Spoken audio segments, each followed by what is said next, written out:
আজি বিশেষকৈ ইয়াত পূৰ্ব ভাৰতী ট্ৰাষ্ট আৰু পেডৰ সহযোগত এটা মহিলাসকলৰ বা আমাৰ ছোৱালীবিলাকৰ ফুটবল খেলা ইয়াত আয়োজন কৰা হৈছে জহিং খেলপথাৰত। আৰু এইটো আমি ভাবোঁ বৰ উৎসাহজনক কথা। বিশেষকৈ আমাৰ ছোৱালীবিলাক, বিশেষকৈ বাগানৰ ছোৱালীবিলাক, তেওঁলোকে সুযোগ নাপায় তেওঁলোকৰ প্ৰতিভা বিকাশ কৰিবলৈ আৰু ক'তো খেলিবলৈ তেনেকুৱা সুযোগ নাপায়। আমি জানো যে অসমত যদি আজি পিছপৰা জনগোষ্ঠী আছে সেইটো হ'ব চৰ চাপৰি আৰু এই টি গাৰ্ডেনৰ বা চাহ বাগানৰ ল'ৰা ছোৱালীয়ে চবতকৈ পিছপৰা। গতিকে চাহ বাগানৰ যদি আমি তেওঁলোকৰ উন্নতি বিচাৰোঁ তেতিয়াহ'লে এই যি কণ কণ ছোৱালীবিলাক আছে তেওঁলোকৰ আত্মবিশ্বাস জগাই তুলিব লাগিব।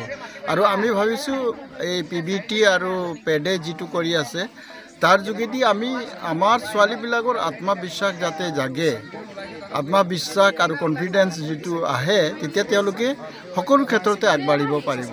আৰু সেয়ে এটা ক্ষুদ্ৰ প্ৰচেষ্টা আমাৰ এই ফুটবল প্ৰতিযোগিতা, আমাৰ ছোৱালীবিলাকৰ ফুটবল প্ৰতিযোগিতা। মই উদ্যোক্তাসকলক ধন্যবাদ জনাইছোঁ, বিশেষকৈ PBTক আৰু আমাৰ পেডৰ কৰ্মকৰ্তাসকলক।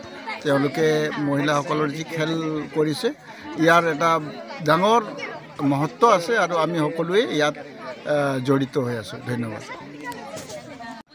सबको के जोहार। और ये जेठू खेल आयोजन करल जा है विशेषतर करके पूर्व भारतीय एजुकेशनल ट्रस्ट और पैट के जरिए से जो आयोजन कराए होते ये सिर्फ हमरे खेल नहीं सोचे थे, लेकिन हमार जो छोड़ी छुआ मन है हमरे सबको जानिल कि हमार छोड़ी छुआ मन पीछे पड़ा रही। और ये खेल धमाली के जरिए से जे मन आगे बढ़ाए के लगिन हमरे कोशिश करल जात है इस संगठन के जरिए से। मैं एक लगिन बहुत गौरव अनुभूत करोना। और कारण हमरे जानिला कि ईमान सिर्फ हमरे खेल धमाली के दिगे से पिछड़ पड़ल नहीं थे, लेकिन सब दिशा से हमरे के छोड़ी छुआ मन पीछे पड़ल है।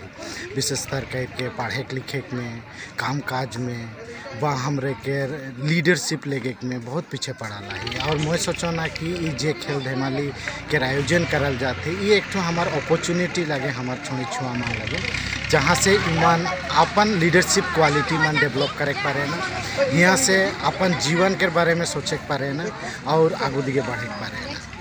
मेरे सब कोई के है कामना करो था लेकिन खेल धमाली मन बेस्ट लिखे हो का ये फुटबॉल खेला में। और हमारे ये खेला से हमारे बेस्ट प्लेयर मन निकल आओ का, स्टेट लेवल तक पहुँचो का, नेशनल लेवल तक पहुँचो का बोल के आशा रहेगा। इतने के जो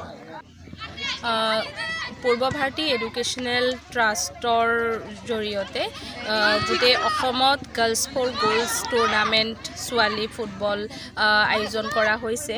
আৰু আমাৰ লখিমপুৰ জোনত আজি 3 নম্বৰ মণ্ডল হয়, য'ত নেকি লখিমপুৰ, ধেমাজি আৰু বিশ্বনাথৰ এটা ভাগৰ টিমে জইন কৰিছে। আৰু প্ৰায় আমাৰ এই ক্লাষ্টাৰটোত 12টা টিমে জইন কৰিছে, অংশগ্ৰহণ কৰিব তেওঁলোকে।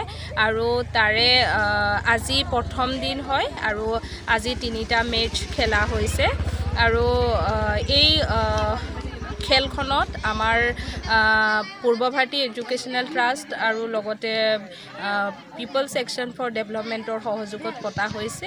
আৰু এনেদৰে 4 দিনকৈ খেল হ'ব আৰু 20 তাৰিখে আমাৰ ফাইনেল খেলখন অনুষ্ঠিত কৰা হ'ব।